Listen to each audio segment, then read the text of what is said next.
le père Guillaume de Horter, qui est carme, basé à Avon. Vous êtes provincial de la province de Paris.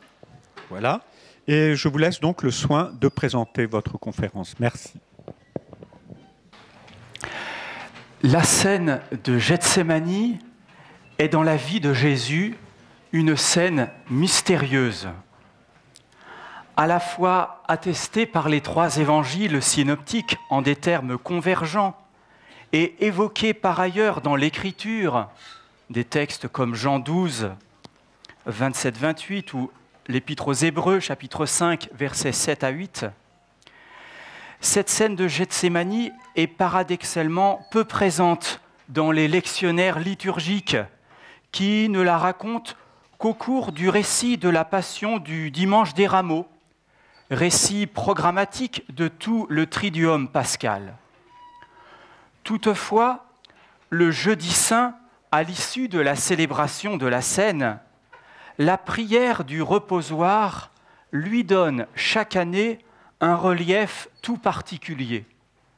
Ce moment d'adoration du Saint-Sacrement, de par son contexte liturgique, met comme en surimpression et l'institution de l'Eucharistie qui vient d'être célébrée et la scène du jardin des Oliviers qui la suit dans l'Évangile et qui nous fait ainsi entrer dans le Vendredi saint. Par sa discrétion, mais du coup par cette concentration en un point de l'année, la liturgie en signifie déjà quelque chose. La scène de l'agonie est une anticipation de la passion dont elle livre le secret de don et d'abandon, non pas ma volonté, mais ta volonté. Force est de constater que ce mystère fut cher au sein du Carmel. S'il fallait nous en convaincre, nous pourrions citer en premier lieu la Madré, Sainte Thérèse. Son habitude de méditer la scène du jardin dénote sa familiarité avec celle-ci. Aussi peut-elle conseiller, par exemple, à qui veut prier : êtes-vous sous le poids de la douleur et de la tristesse ? Regardez Jésus se rendant au jardin. Quelle affliction remplit son âme, puisqu'étant la patience même, il ne manque pas de la faire connaître et de s'en plaindre. Quant à sainte Thérèse de Lisieux, elle témoigne au soir de sa vie, citation des derniers entretiens, « J'ai lu un beau passage dans les réflexions de l'imitation. Notre Seigneur, au jardin des Oliviers, jouissait de toutes les délices de la Trinité, et pourtant son agonie n'en était pas moins cruelle. C'est un mystère, mais je vous assure que j'en comprends quelque chose par ce que j'éprouve moi-même. » Sainte Thérèse d'Avila, Sainte Thérèse de Lisieux, il en est de même pour le bienheureux Marie-Eugène de l'Enfant Jésus. Au cours d'une retraite prêchée, il fait ainsi cette remarque. C'est évidemment, je le cite, c'est évidemment la scène, à mon avis, la plus importante de la Passion, parce que la plus spirituelle et qu'elle nous permet d'aller jusqu'aux profondeurs. Ailleurs, nous voyons la souffrance physique du Christ. Et cette souffrance physique, ces blessures qu'il reçoit, nous dissimulent, semble-t-il, le drame intérieur que nous devinons être le plus douloureux pour lui et le plus mystérieux. Méditer le mystère de Gethsémani, ce n'est pas nécessairement faire l'exégèse exhaustive de tous les récits bibliques relatifs à cette scène de l'Évangile, mais cela offre une certaine lecture de ces récits. Dans le cadre de ce colloque placé à l'écoute de l'Écriture avec le bienheureux Marie-Eugène, cette étude intervient simplement, pourrions dire, comme une leçon de choses. Dans l'imposant corpus du bienheureux, j'ai retenu 3 genres de textes. Premièrement, les heures saintes relèvent sans doute du genre le plus spécifique à notre sujet. En effet, le jeudi saint, au cours de l'adoration qui suit la Sainte Seine, le Père Marie-Eugène animait durant 1 heure la prière devant le Saint-Sacrement. Ces paroles furent précieusement recueillies d'année en année et forment un ensemble de textes dont j'ai retenu 3 pièces, accessibles car toutes les 3 éditées. Deuxièmement, deuxième ensemble de textes, au cours des retraites, l'ardent prédicateur méditait volontiers sur Gethsémani. Parmi ces retraites se trouve celle prêchée chaque année à Notre-Dame-de-Vie pour des prêtres. De cet ensemble, j'ai retenu 2 conférences. Enfin, Je veux voir Dieu est jalonné de références à la scène de l'agonie que je présenterai de manière synthétique. Le parcours aura d'abord pour objectif de faire entendre la méditation du Père Marie-Eugène. Je me permettrai donc d'abondantes citations. Je donnerai ensuite également des éléments d'analyse, à la fois sur le fond, ce que le bienheureux médite du mystère, que sur sa manière exégétique et herméneutique. Le parcours que je vous propose comprendra donc 3 parties correspondant à ces 3 types de textes, avant une conclusion qui rassemblera les éléments de l'analyse. Premier ensemble de textes, les heures saintes. Je viens d'en présenter, au fond, le Sitz im Leben.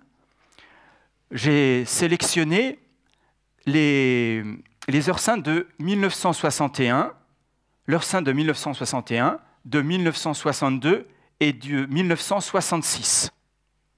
Je m'arrêterai plus longuement sur la première, ce qui fournira une grille d'analyse qui pourra servir pour lire les 2 autres heures saintes et souligner plus particulièrement leur spécificité. Je commence donc l'exploration des heures saintes par celle prononcée à Notre-Dame-de-Vie en 1961 et qui est éditée dans le recueil « Jésus, contemplation du mystère pascal ». Donc on peut y accéder très facilement. Comme toute heure sainte, elle se présente comme une prière adressée à Jésus. Elle s'ouvre ainsi, je cite, « Ô Jésus, nous voici près de vous pour passer 1 heure avec vous. Vous l'aviez demandé à vos apôtres. Fatigués et faibles, ils n'avaient pu vous accorder cette heure. Cela faisait partie du calice que Dieu le Père vous avait préparé. Nous allons tâcher de rester fidèles. » Toute la suite de la prière est scandée par des « Ô Jésus » qui balisent un fil rouge de cette prière, mis à part sur la fin 2 adresses, l'une au Père et l'autre à la Sainte Vierge. Dans cette prière s'exprime un amour profond de Jésus, un désir de mieux le connaître et de mieux le comprendre en revivant cette heure avec lui, et une offrande de soi où retentit fortement la réalité du désir, ainsi que l'exprime la prière finale que je cite. « Ô Jésus, je prends votre prière, et vous prenez la mienne, rendez-la efficace. Portez-la au sein de la Trinité sainte, inscrivez-la dans les desseins de Dieu comme une de vos volontés. Je voudrais partager tous vos désirs, et vous, prenez les miens, faites les vôtres. Faites-les volonté de Dieu pour qu'ils se réalisent. Rendez-les non seulement efficaces, mais grands et étendus, comme vos désirs. Il est probable que je ne sais pas suffisamment désirer. Vous voulez plus, vous voulez plus grand. Faites ces désirs, non pas seulement à la mesure de mon faible amour, faites-les à la mesure de votre amour pour tous ceux que j'aime. La progression de cette prière est limpide et fortement théologique. Partant de l'obscurité de la scène de Gethsémani, nous voulons pénétrer dans cette obscurité qui vous sert de refuge et expliciter par la parole de Jésus « c'est l'heure de la puissance des ténèbres » Luc 22, 53, le bienheureux Marie-Eugène médite d'abord le thème de la lumière. Vous êtes la lumière, vous êtes le Verbe, la splendeur de Dieu, lumière des lumières. Puis, se référant de nouveau à l'heure des ténèbres et citant le qualificatif donné par saint Jean-Baptiste d'agneau qui porte le péché du monde, Jean 1, 29, le Père médite la réalité de ce péché et de ce qui est en train de se passer intérieurement à Gethsémani, à savoir la contradiction en Jésus entre le péché du monde et la sainteté et le combat qui s'y livre. Je cite, « Ô Jésus, vous le voyez, vous le portez, ce poids immense pèse sur votre âme. Il y pèse lourdement, non pas seulement parce que le péché est immense, mais parce que vous êtes saint, vous êtes pur, parce que vous êtes la lumière, le Verbe qui spire l'amour. Ô contradictions, oppositions inconcevables. » De ce combat jaillit alors le fiat de Jésus, que votre volonté soit faite, ô Père. Le bienheureux s'adresse alors au Père, puis à la Sainte Vierge, avant la prière d'offrande finale adressée à Jésus, que je viens de citer. Jésus lumière, le combat qui l'assaille et se joue en lui, et l'union à la volonté du Père qui en ressort comme une victoire et qui appelle notre propre offrande, voilà au fond le mouvement profond de cette longue prière. Celle-ci n'a pourtant rien de schématique. La structure que je viens de rassembler, de manière un peu schématique justement, se voit habillée d'une étoffe tichée de riches fils herméneutiques. Nous repérons ainsi 4 recours qui aident l'interprétation de la scène méditée. Recours à une certaine littéralité du texte évangélique, recours à l'intertextualité biblique, recours aux exemples des saints et recours à la théologie dogmatique. Premier recours, la prière du Père Marie-Eugène n'est pas une lecture littérale du texte évangélique, mais il semble que le texte de Luc soit en arrière-fond de celle-ci.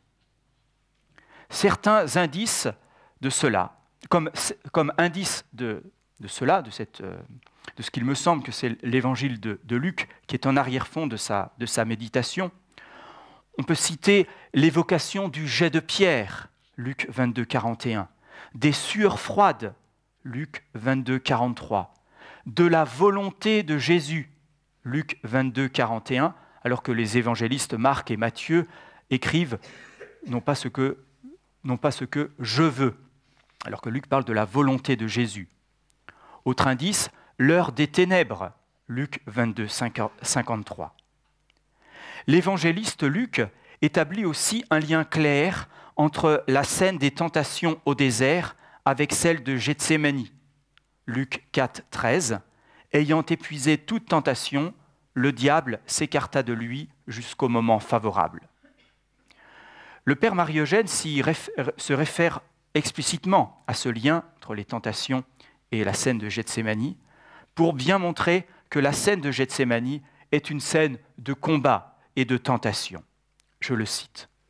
« Le péché est soutenu par les forces vivantes du démon qui a subi un échec au début de votre vie publique au désert et qui, depuis lors, est allé fourbir ses armes au désert et dans l'enfer. Il a rassemblé ses troupes, il a utilisé les ressources de son intelligence. toute sa malice. Des références à d'autres textes de l'Écriture éclairent sa lecture. Donc là, je développe davantage ce deuxième recours à l'intertextualité biblique. L'Écriture explique l'Écriture. Le verset de Jean 1, 29, « Voici l'agneau de Dieu qui porte le péché du monde », est décisif dans la progression du texte, puisqu'il assure le passage de la méditation de la lumière à celle de l'obscurité et du péché. Et cette référence revient très souvent dans les méditations du Père Marie-Eugène sur Gethsémani. La référence au mystérieux verset de saint Paul, en 2 Corinthiens 5, 21, permet d'approfondir cette méditation. Vous êtes, je le cite, « Vous êtes devenu le grand pécheur, vous êtes transformé en péché ». Le lien avec les tentations au désert, je l'ai déjà mentionné, le Père Marie-Eugène fait également le rapport avec la scène du Tabor. Parmi les discours johanniques d'après la scène, outre la citation de Jean 14, 5 et l'utilisation de l'image du cep, de la vigne, Jean 15, 5, une citation libre de la prière sacerdotale, Jean 17, pour donner des versets, verset 11, verset 17, verset 24, donne à la fin du texte du relief au verset, à l'offrande de Jésus, « Que votre volonté soit faite » de la scène de l'agonie. Le Père Marie-Eugène évoque, troisième recours, l'expérience des saints du Carmel, celle de la Madré et celle de la petite Thérèse qui est citée 2 fois. Je le cite, « Thérèse de l'Enfant Jésus, sur son lit de mort, soutenait aussi une lutte avec des sueurs sur le front, une certaine désespérance dans le regard, dans toute son attitude. Elle avait voulu votre épreuve et elle la connaissait. » Enfin, quatrième recours, la théologie du Verbe incarné et de la rédemption est à la base de cette lecture. Il s'agit d'une herméneutique théologique nourrie des conciles christologiques et de saint Thomas. L'intention de cette méditation, de cette heure sainte, est clairement l'appropriation du mystère. La lecture a pour objectif de mieux connaître et comprendre, de mieux aimer et croire, et de faire la volonté du Père. Pour cela, l'auteur s'approprie le texte en parlant par exemple de « mon Gethsémani », de « mon péché ». Vous y découvrez le mien, celui de l'orgueil de mon intelligence, celui de ma volonté, celui de toutes mes tendances. Vous m'avez vu, ô Jésus, vous voyez ma bonne volonté, mon amour, et vous voyez mon péché aussi. Je le sens, ce péché, spécialement ces tendances toujours vivantes, ces forces qui me désespèrent parfois, qui me font sentir ma pauvreté, ma misère. Au service de cette appropriation se déploie aussi une riche imagination, vous pensez à la conférence d'hier, une riche imagination et une profonde sensibilité. Nous vous voyons partir des bords du Cédron, vous enfoncer dans la nuit, en des lieux qui vous sont familiers. Ou encore, autre citation, « Jésus, je vous vois défaillir ». La ferveur est à l'œuvre aussi, comme nous l'avons déjà vu dans la prière finale. Illustrons-la aussi par l'audacieuse reprise du jet de pierre. Je le cite. « Vous laissez vos intimes à un jet de pierre. Nous voulons franchir cette distance, être tout près de vous, ô Jésus. Plongez notre regard dans votre âme. Veuillez ouvrir votre âme, veuillez ouvrir votre cœur. » Voilà pour cette présentation un peu détaillée de l'heure sainte de 61. Je m'y suis attardé car elle est dense, profonde, exemplaire. J'ai pris le temps de la lire et de l'analyser, ce qui a fourni au fond une grille de lecture mettant en évidence les caractéristiques d'une prière, son mouvement général, ce que j'ai appelé ces 4 fils herméneutiques, lecture littérale, intertextualité, référence au sein du Carmel et soubassement théologique, et des ressorts de l'appropriation. Je vais parcourir maintenant plus rapidement, avec cette même grille, deux autres heures saintes, celle de 62 et celle de 66. L'heure sainte de 62 se présente elle aussi comme une longue prière, scandée par des « Ô Jésus » et des « Ce soir ». Elle s'attarde assez longuement sur le contexte à la fois évangélique et liturgique, précédant respectivement la scène de Gethsémani et la prière de l'heure sainte. Cela donne lieu à de nombreuses références intertextuelles. Jean 10, 31, 38, la tentative de lapidation. Luc 21, 29, le figuier desséché. Luc 21, 37, les nuits en prière au mont des Oliviers. Jean 11, la résurrection de Lazare. Jean 12, 28, la glorification du Fils de l'homme. Et nous y retrouvons les citations bibliques déjà évoquées de Jean 1, 29, voici l'agneau de Dieu qui prend le péché du monde, et de Luc 22, 53, voici l'heure des ténèbres. Ensuite, le Père Marie-Eugène contemple le combat intérieur de Gethsémani, la concomitance de la lumière de Dieu et des ténèbres de l'enfer, ou, je le cite, le choc du péché. Ô Jésus, quel mystère, quelles antinomies chez vous. La force et l'originalité de cette méditation de 62 sont assurément de se porter sur la joie de Dieu, foyer consumant, amour infini, bien diffusif de vous-même, mais aussi joie de la victoire pascale déjà entrevue. Vous allez trouver votre glorification et votre joie dans l'expansion de vous-même, dans cet éclatement, cette diffusion de votre vie et de vous-même dans le corps mystique. C'est là votre glorification, celle que vous entrevoyez. La prière se tourne alors vers la Sainte Vierge pour lui offrir cette joie et apprendre à son école ces exigences de votre expansion, de votre fécondité partagée.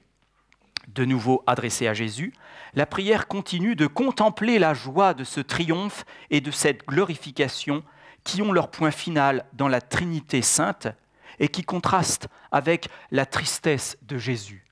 Mais, commente-t-il, la vue de Gethsémani sans cette perspective de triomphe et de glorification ne serait pas complète.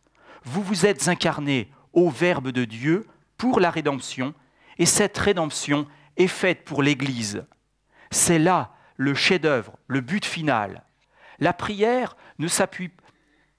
Voilà, fin de citation. Là, pardon. C'est le chef-d'œuvre, le but final. Voilà, alors cette prière, cette heure sainte de 62, ne s'appuie pas sur une version évangélique spécifique. Elle évoque tour à tour Matthieu 26, 37, 40 ou Luc 22, 43. Elle évoque également l'expérience de sainte Thérèse d'Avila, l'enseignement de saint Jean de la Croix.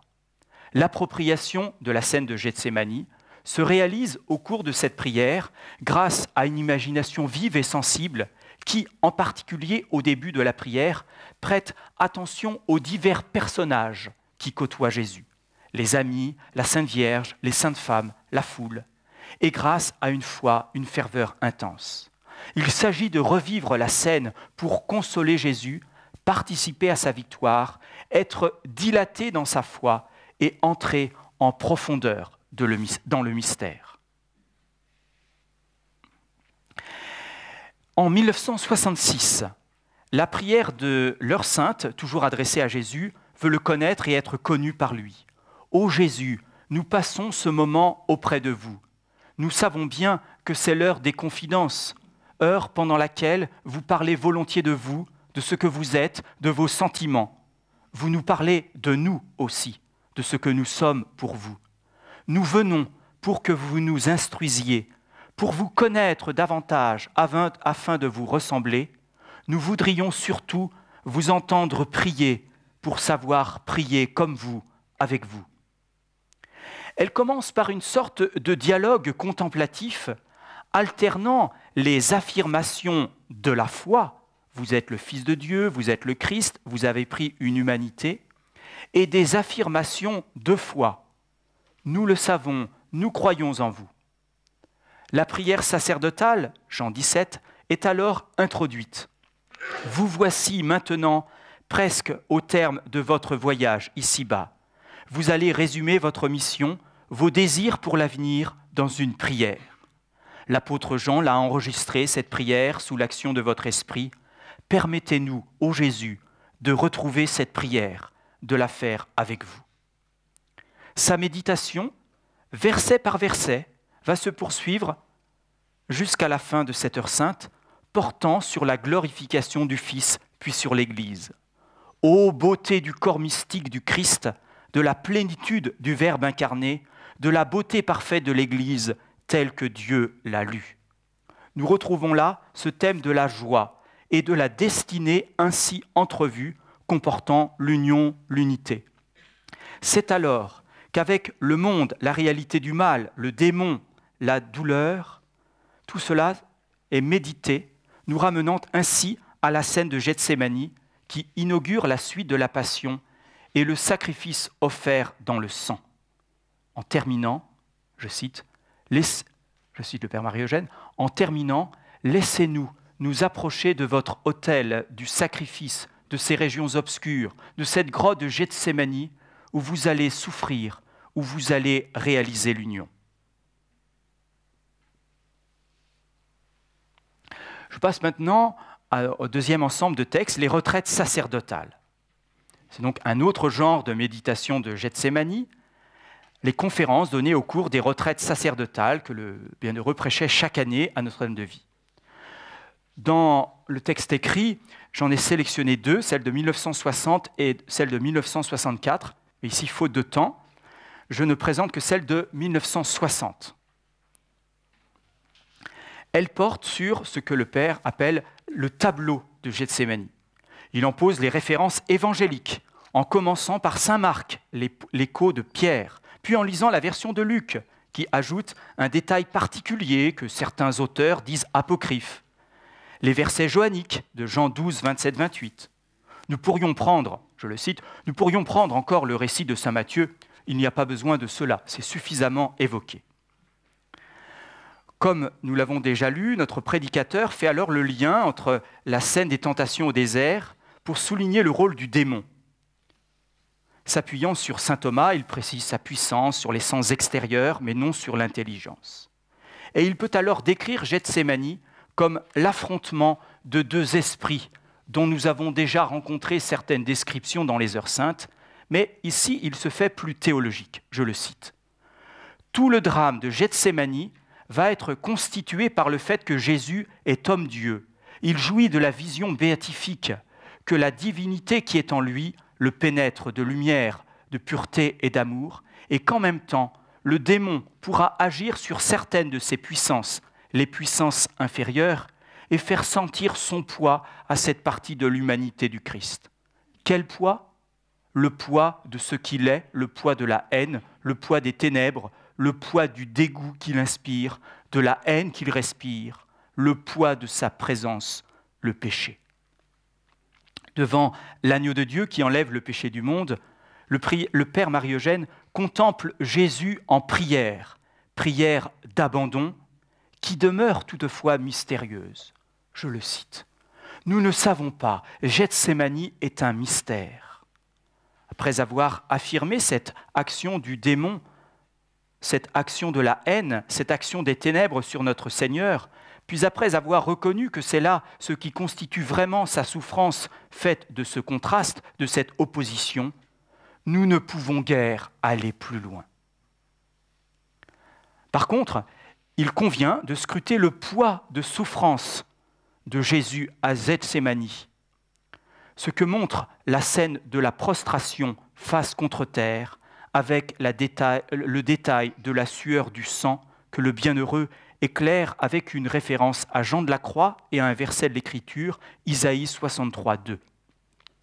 Cette souffrance est due au poids du péché et à la présence du démon. Elle est de ce fait plus forte que celle du lendemain. La passion extérieure, on pourrait dire. Enfin, dans une partie davantage parénétique, s'appuyant sur le modèle du curé d'Ars, le Père prêche à des prêtres, le prédicateur invite à la patience dans l'union avec Jésus, en portant à notre tour le péché du monde à l'image de l'agneau de Dieu. Ces perspectives ne doivent pas nous effrayer. La victoire pascale est assurée, le problème du mal est au fond résolu. Je le cite, « Le problème du mal, c'est cela. Le problème du péché, c'est cela. Il existe le mal, il a été commis le péché, et il continue à être commis, et malheur à celui qui le commet comme Judas. Comment résoudre ce problème ? En prenant ce péché sur nous, en le portant, en devenant agneau pour en débarrasser le monde. Il nous faut donc désirer participer au mystère de Gethsémani. Évidemment, il nous reste maintenant à entrer dans « Je veux voir Dieu ». Autre genre littéraire que les heures saintes ou que les prédications de retraite, mais qui a pareillement son origine dans l'enseignement de la vie spirituelle. « Je veux voir Dieu » ne se présente jamais comme un commentaire en tant que tel de Gethsémani, mais au cours de la description de telle ou telle étape de la vie spirituelle, la scène de l'agonie s'avère très présente dans les propos du bienheureux. Sans prétendre à un repérage exhaustif, le recours à l'index biblique et une recherche à partir des mots Gethsémani, jardin, olivier, agonie permettent de constituer un ensemble impressionnant de textes se référant à Gethsémani. Et on peut les classer, me semble-t-il, selon 3 grandes thématiques que je vais développer maintenant, l'oraison, le péché et la nuit de l'esprit. Premièrement, l'oraison et le charisme thérésien. Dans les chapitres présentant le charisme thérésien et l'oraison, la scène de Gethsémani est assez présente à la suite de l'expérience de la Madré elle-même. S'appuyant sur la Vida ou sur le chemin de perfection, le Père Marie-Eugène décrit les premières oraisons comme des regards sur Jésus. Êtes-vous dans le chagrin ou la tristesse ? Considérez-le lorsqu'il se rend au jardin des Oliviers. Quelle affliction profonde que celle qui remplissait son âme, puisqu'étant la patience même, il manifeste ses souffrances et s'en plaint. Il cite Thérèse, et décrivant l'oraison de recueillement, le Père Marie-Eugène reprend donc l'injonction thérésienne de ne pas abandonner le bon Jésus. Parcourant l'évolution de la prière, le bienheureux illustre l'étape de la contemplation théologique par celle du tableau de Gethsémani. Il affleure par là que c'est une scène très présente chez lui où l'on retrouve son imagination, sa foi, sa ferveur, sa sensibilité. Je le cite. « Nous voici devant Jésus à Gethsémani, une nuit claire. Les oliviers aux formes étranges assombrissent la vallée, l'obscurité de la grotte. À l'entrée, Jésus, la face contre terre. Nous nous approchons. Jésus gémit, semble s'agiter, prononcer des paroles entrecoupées, des gouttes de sang perlent sur son visage. Tout cela nous révèle un drame intérieur terrible, les assauts du péché contre l'humanité du Christ. Notre regard qui s'attache à ce spectacle sanglant n'en voit plus les détails. Il est plus loin dans la réalité vivante, l'agneau de Dieu qui a pris le péché du monde, dont le poids maintenant l'accable et le fait agoniser. Immobile, paisible, douloureux, nous regardons. Et par ce regard, la lumière entre, profonde, vivante dans notre intelligence. Enfin, le charisme thérésien est présenté comme la poursuite du mystère de Gethsémani dans sa réalité antinomique. Je le cite. Donc, je veux voir Dieu, page 124. Sainte Thérèse et ses filles vont continuer pour l'Église la prière de Jésus à Gethsémani. Et le cadre de leur vie et la spiritualité qui les guide les préparent à remplir cette fonction du sacerdoce du Christ. Leur fidélité à la grâce de leur vocation doit les conduire dans ces régions où l'âme purifiée mérite de recevoir en même temps les flammes de l'amour qui consume et le manteau du péché qui opprime, et où, auprès de l'agneau qui porte le péché du monde, elle apprend à murmurer la prière ardente et douloureuse qui purifie et qui sauve.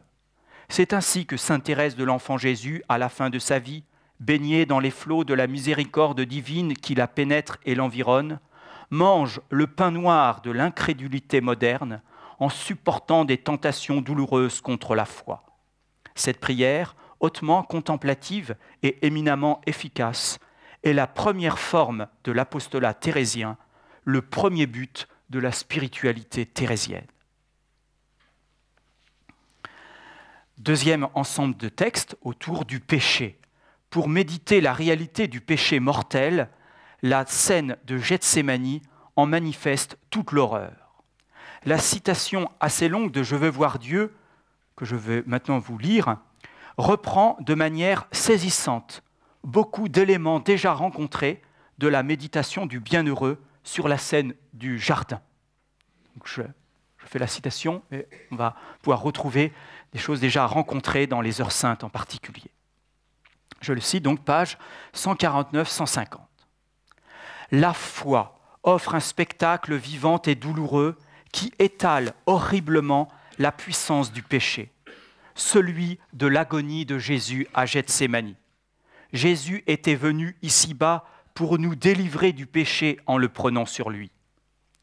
Voici l'agneau de Dieu qui enlève le péché du monde. C'est en ces termes que Jean-Baptiste présentait le Christ à la foule sur les bords du Jourdain. L'humanité sainte du Christ, ointe de l'onction de la divinité et de ce fait impeccable, avait pris sur elle le péché du monde. Le poids du péché, Jésus le prit en venant en ce monde. Le péché du monde, comme un manteau d'inonymie, recouvrait dès le principe le saint par excellence et en fit une victime.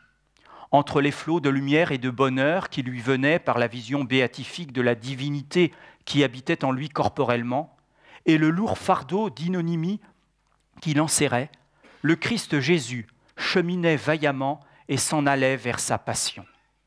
Après la scène, ayant traversé le Cédron, Jésus accuse un changement en son âme. « Mon âme est triste jusqu'à la mort. C'est l'heure de la puissance des ténèbres. » En entendant ce cri de tristesse, comment ne pas songer à la parole de saint Paul « La solde, l'œuvre du péché, c'est la mort. » Que s'est-il passé ? Par une opération qui nous reste mystérieuse, Jésus a renversé en quelque sorte l'équilibre en son âme. Il a permis aux flots du péché qui étaient contenus par les flots de la vision de déborder en son âme et d'y accomplir leur œuvre de destruction avec toute leur puissance. Les sens sont ainsi envahis, les facultés de l'âme, intelligence, volonté sont enveloppées. Rien ne saurait être souillé dans le Christ, mais il peut souffrir et mourir. Cette humanité sainte va devenir le terrain de rencontre des deux plus grandes forces qui soient, celle de la divinité qui la sanctifie, celle du péché du monde de tous les temps. C'est l'enfer qui monte à l'assaut du ciel pour répandre ses ténèbres, sa haine, sa mort. Pour mesurer la souffrance du Christ, son dégoût, ses ténèbres, le poids de la haine qu'il porte, il faudrait pouvoir mesurer la distance qui sépare sa sainteté du péché dont les flots destructeurs l'envahissent.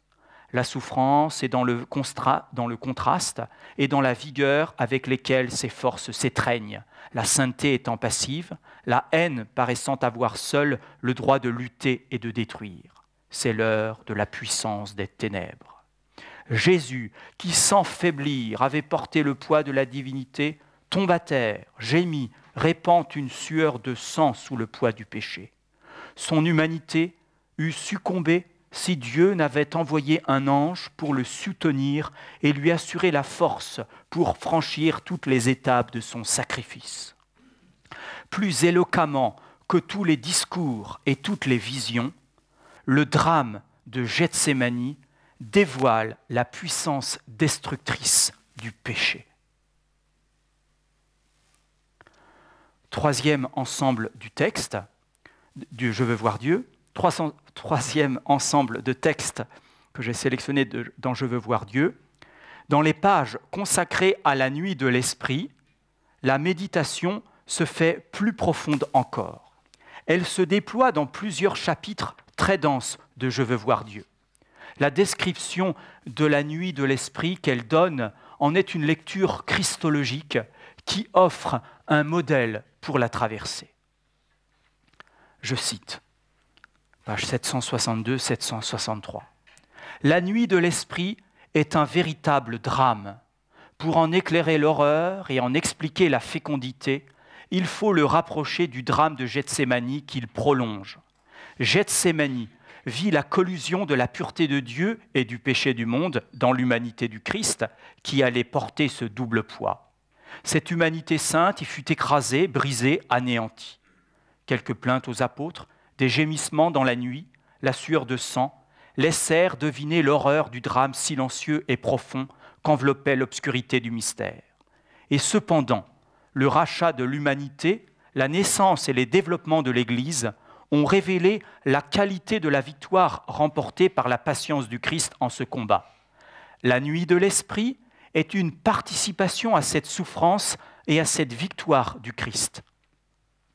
Alors, là j'ai omis, il fait la distinction entre justement la souffrance du Christ et la souffrance de l'âme qui vit la nuit de l'Esprit, et il conclut « Toute proportion gardée, c'est bien Gethsémani qui se prolonge dans la nuit de l'Esprit que subissent les vaillants. L'Église entière est intéressée à leur victoire. » Alors, le temps me manque ici pour détailler les allusions à Gethsémani dans la suite de l'ouvrage. Par exemple, dans la description des souffrances de la nuit de l'Esprit, dans la présentation de Jésus comme modèle durant cette nuit, qui s'appuie sur les 6e demeures du livre du château, ou dans cette mise au point sur la nature profonde de l'union transformante illustrée par l'exemple de la Sainte de Lisieux. Dans le chapitre final, le saint dans le Christ total, nous trouvons cette dernière allusion à Gethsémani, qui est magnifique. Comment le saint, je le cite, comment le saint, transformé par l'amour et identifié au Christ Jésus, ne porterait-il pas en lui ces richesses caractéristiques de l'amour divin ici-bas? De fait, l'amour qui le divinise le laisse un homme comme nous. Il porte en lui le Tabor et Gethsémani. Il est le plus heureux des hommes parce qu'il jouit du Verbe en son sein, et le plus malheureux parce qu'il porte le péché du monde. Et nous retrouvons là, pour le disciple, donc arrivé à le saint dans le Christ total, nous retrouvons cette réalité de l'antinomie si chère au Père Marie-Eugène. Il est temps de conclure. Au cours de ce parcours où j'ai donné largement la parole aux bienheureux, nous avons pu peu à peu repérer des lignes de force de sa contemplation de Gethsémani, mais aussi de sa manière de lire et d'interpréter les scènes évangéliques correspondantes. C'est ce que je voudrais rassembler dans cette synthèse conclusive. Premièrement, un regard saisissant. Des points constants du regard du bienheureux Marie-Eugène sur le mystère de Gethsémani apparaissent clairement. La longue citation de « Je veux voir Dieu » sur le péché mortel est à ce titre très représentative. L'antinomie en Jésus entre la lumière de sa sainteté et l'obscurité du péché, permise par une sorte de renversement qui se réalise au cours de la scène du jardin et qui donne lieu à ce terrible combat dont le « non pas ma volonté, mais que ta volonté soit faite » est déjà la victoire et constitue pour chaque chrétien un modèle d'attitude sacerdotale de prière et de souffrance en communion avec Jésus dans la patience. Une des originalités de ce regard est tout à la fois la mesure de la souffrance extrême et singulière du Christ et la joie de la victoire promise et déjà irradiant le mystère, joie de l'Église, et que le Père Marie-Eugène contemple parfois déjà dans le mystère de Gethsémani. Un regard saisissant. Là, j'ai essayé un peu de reprendre un peu tous ces éléments de cette contemplation du mystère de Gethsémani par le Père Marie-Eugène. Deuxièmement, manière de lire et d'interpréter. Les textes du Père Marie-Eugène ne se présentent pas comme des exégèses savantes des textes bibliques, mais font œuvre d'exégèse et d'interprétation des Écritures qu'il scrute et écoute avec foi et attention. Certains détails de la scène de l'agonie prennent ainsi une ampleur considérable. L'angoisse et la tristesse de Jésus, sa sueur, le réconfort de l'ange, l'abandon de Jésus au Père, l'attitude des disciples. Le recours à l'intertextualité biblique illustre bien l'adage selon lequel l'Écriture explique l'Écriture. Certaines références s'avèrent incontournables dans la méditation du Père Marie-Eugène. J'ai déjà cité Jean 1, 29, l'agneau de Dieu qui enlève le péché du monde. Luc 22, 53, c'est l'heure de la puissance des ténèbres. Jean 17, aussi, la prière sacerdotale, la scène des tentations au désert et du Tabor. L'attention au contexte évangélique, jour précédant la Passion, institution de la scène, récit de la Passion, discours après la scène, déployé diversement au long des textes que nous avons parcourus, est à souligner. Des références extra-bibliques montrent enfin que l'interprétation de l'Écriture se fait en Église, portée par l'expérience des saints et l'interprétation de l'Église. Ainsi se comprennent l'appui sur la christologie des conciles et de saint Thomas et les figures de sainteté, la Sainte Vierge, les docteurs du Carmel, le curé d'Ars. Dans cette lecture, nous avons souligné la sensibilité, l'imagination du Père Marie-Eugène, son attention aux personnages, au cadre géographique, la vallée du Cédron, le temple, le jardin. À travers elle, s'exprime avec force sa foi et sa ferveur. Enfin, troisième point de cette conclusion, le Père Marie-Eugène n'a pas voulu faire œuvre d'exégèse. Sans doute qu'aux yeux des exégètes de métier, sa lecture mélange facilement les diverses versions évangéliques et il n'offre pas une lecture détaillée des textes bibliques. Un travail d'exégèse, là je pense par exemple au l'ouvrage du Père Feuillet, André Feuillet, L'agonie de Gethsémani, alors qui est paru en 77, ce n'est pas tout à fait contemporain du Père Marie-Eugène, mais voilà, je pense que on pourrait approfondir avec un travail d'exégèse qui permettrait de confirmer bibliquement certaines intuitions du bienheureux. L'attention à l'heure des ténèbres, pourrait ainsi, à partir de l'évangile de Marc, être amplifiée par le climat du chapitre 13 de cet évangile. Certains liens intertextuels pourraient être approfondis. Les tentations au désert, la transfiguration, où nous retrouvons par exemple dans les versions martiennes des deux évangiles le même « ils ne surent que lui dire », à la fois dans la scène du Tabor et dans la scène de Gethsémani. L'angoisse de Jésus, grâce à l'arrière-fond du serviteur souffrant d'Isaïe 53, pourrait prendre un sens messianique compris comme prise en charge du péché du monde. Autre suggestion, le lieu du mont des Oliviers est pour saint Luc à la fois celui de l'agonie, mais aussi celui de l'ascension, acte 1. Cela pourrait donner un appui géographique et symbolique à la méditation si forte du Père Marie-Eugène sur la joie. Le parcours que nous avons réalisé illustre finalement ce propos de l'exhortation post-synodale Verbum Domini, qui offre un bel encouragement à poursuivre ensemble œuvre d'exégèse et herméneutique de la sainteté. Je cite le numéro 49. « La sainteté dans l'Église constitue une herméneutique de l'Écriture dont personne ne peut faire abstraction. L'Esprit Saint, qui a inspiré les auteurs sacrés, est le même qui conduit les saints à donner leur vie pour l'Évangile. Se mettre à leur école représente un chemin sûr pour entreprendre une interprétation vivante et efficace de la parole de Dieu. » Merci de votre attention. Je voudrais simplement revenir sur ce que vous disiez par rapport à son interprétation de l'écriture qui ne fait pas œuvre d'exégèse. Il me semble que le fait que dans sa méditation, beaucoup de textes que vous avez cités, alors c'est surtout vrai des heures saintes, mais je pense que les heures saintes sa contemplation de la scène dans les heures saintes a nourri sa réflexion théologique. Et donc, l'intertextualité, le rapprochement entre les textes dans la prière se fait à partir de l'expérience spirituelle. Et que ce qui, dans le numéro 12 de Dei Verbum, qui décrit un petit peu la démarche de l'exégèse, donc l'écoute attentive du texte pour lui-même, mais ensuite sa lecture dans l'unité de l'écriture, au fond, l'expérience spirituelle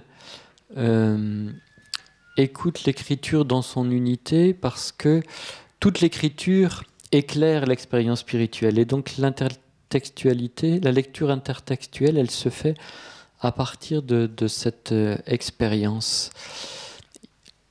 Alors ce serait intéressant de voir comment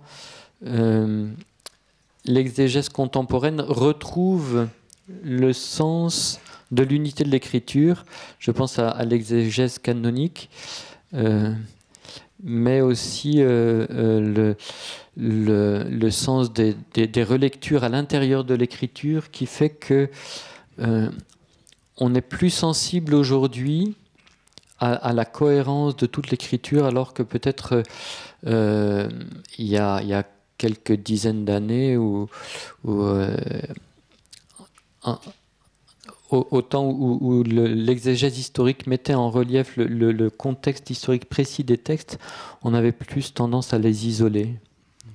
Voilà, c'est juste une petite remarque.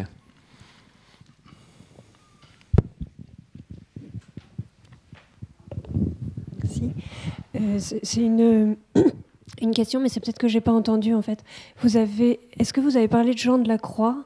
Et est-ce que Jean de la Croix a parlé de Gethsémani? Parce que vous avez parlé des deux Thérèse, et je me suis dit, oh mais et Jean de la Croix, est-ce qu'il a parlé de Gethsémani? Alors, est-ce qu'il en parle différemment? Pas explicitement, mais de fait, son enseignement sur la nuit de l'esprit, dans un des textes, oui, le Père Marie-Eugène fait référence à cela.